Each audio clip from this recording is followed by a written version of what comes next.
Tout commence avec Quentin Tarantino, un immense fan de westerns italiens. Depuis des années, il rêve de réaliser son propre western, mais il veut faire quelque chose de différent. Son idée? Mélanger l'univers des westerns de Sergio Leone avec l'une des périodes les plus sombres de l'histoire américaine, l'esclavage. Pour écrire le scénario, Tarantino passe des mois à faire des recherches. Il lit des récits historiques, consulte des documents d'époque et construit progressivement son histoire. Le titre du film est d'ailleurs un hommage direct à Django, un célèbre western italien porté par Franco Nero. Et le plus drôle, Franco Nero apparaît lui-même dans Django Unchained lors d'un petit caméo. Pour le rôle principal, Tarantino choisit Jamie Foxx. Face à lui, on retrouve Christoph Waltz, qui venait déjà de triompher dans Inglourious Basterds. Mais la véritable surprise du casting est peut-être Leonardo DiCaprio. Habitué au rôle de héros, il accepte ici d'incarner l'un des personnages les plus détestables de sa carrière. À sa sortie en 2012, le film devient un énorme succès mondial. Il rapporte plus de 400 millions de dollars au box-office et remporte plusieurs Oscars.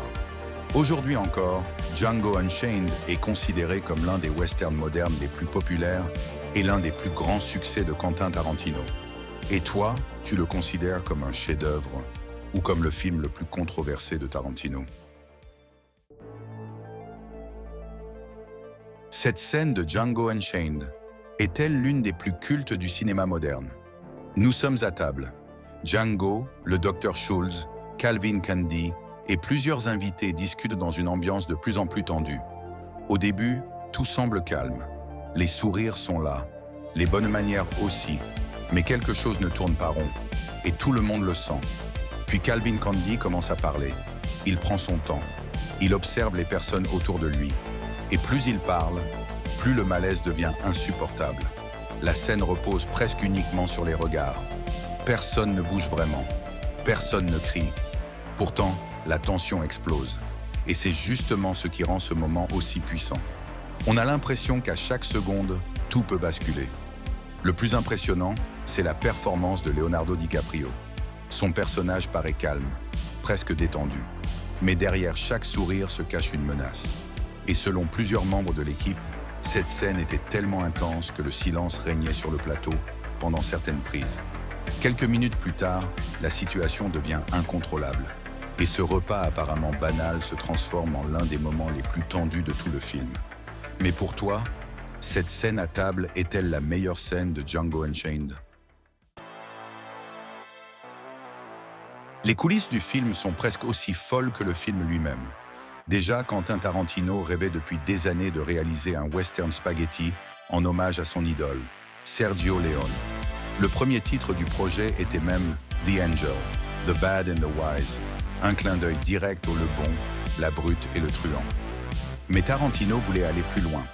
Au lieu de raconter une histoire classique de cow-boy, il décide de situer son film pendant l'esclavage. Un sujet extrêmement sensible aux États-Unis et que peu de réalisateurs osaient aborder à l'époque. Pour le rôle principal, plusieurs acteurs ont été envisagés. Même Will Smith faisait partie des favoris. Mais c'est finalement Jamie Foxx qui décroche le rôle de Django. Autre choix surprenant, Leonardo DiCaprio. À l'origine, Tarantino voulait déjà travailler avec lui sur Inglourious Basterds. Cette fois, il lui offre un personnage totalement différent, l'un des méchants les plus marquants de sa carrière. Et bien sûr, impossible de parler de Django sans évoquer Samuel L. Jackson. Le film marque déjà sa 5e collaboration avec Tarantino, à tel point que beaucoup sur le tournage décrivaient leur relation comme une véritable complicité artistique. À sa sortie, Django Unchained devient un immense succès mondial. Et aujourd'hui encore, il reste l'un des films les plus populaires et les plus controversés de Quentin Tarantino. Comme quoi, derrière ce western culte, se cache l'un des projets les plus ambitieux de toute sa carrière. 1. L'histoire se déroule en 1858. Pourtant, on voit de la dynamite utilisée dans le film. Problème, la dynamite n'a été inventée qu'en 1867 par Alfred Nobel. Un anachronisme volontaire pour accentuer le côté spectaculaire. 2. Dans la maison de Calvin Candy, on peut apercevoir le célèbre buste de Néfertiti. Mais cette sculpture n'a été découverte qu'en 1912. Impossible donc qu'elle soit connue à l'époque où se déroule le film. 3. On entend la musique La lettre à Élise de Ludwig van Beethoven. Même si la composition date de 1810, elle n'a été publiée qu'en 1867, donc inconnue du grand public en 1858. 4. Le personnage de Steven utilise l'insulte « motherfucker » à plusieurs reprises. Or, ce mot n'apparaît dans les dictionnaires qu'au début du XXe siècle, bien après l'époque du film. 5. Django porte des lunettes de soleil modernes, très stylées, mais ce type de lunettes n'existait pas encore au XIXe siècle. Encore un choix esthétique typiquement tarantinesque. Tu en connais d'autres? Django Unchained est-il vraiment un film culte ou juste un film qui pousse tout à l'extrême? Parce que soyons honnêtes, quand Quentin Tarantino réalise un film, la discrétion n'est généralement pas au programme. Et Django Unchained ne fait pas exception. Tout est plus grand, les personnages sont plus extravagants, les dialogues sont plus longs, la violence est plus excessive. Et parfois, on a presque l'impression que le film cherche constamment à choquer le spectateur. Le problème, c'est que certains adorent ça, alors que d'autres trouvent que Tarantino en fait tellement qu'il finit par détourner l'attention de l'histoire. Et pourtant, le film possède quelque chose de rare. Chaque personnage marque les esprits. Chaque scène semble avoir sa propre identité. Et même plus de 10 ans après sa sortie, de nombreuses séquences sont encore immédiatement reconnaissables. Mais est-ce suffisant pour en faire un chef-d'œuvre?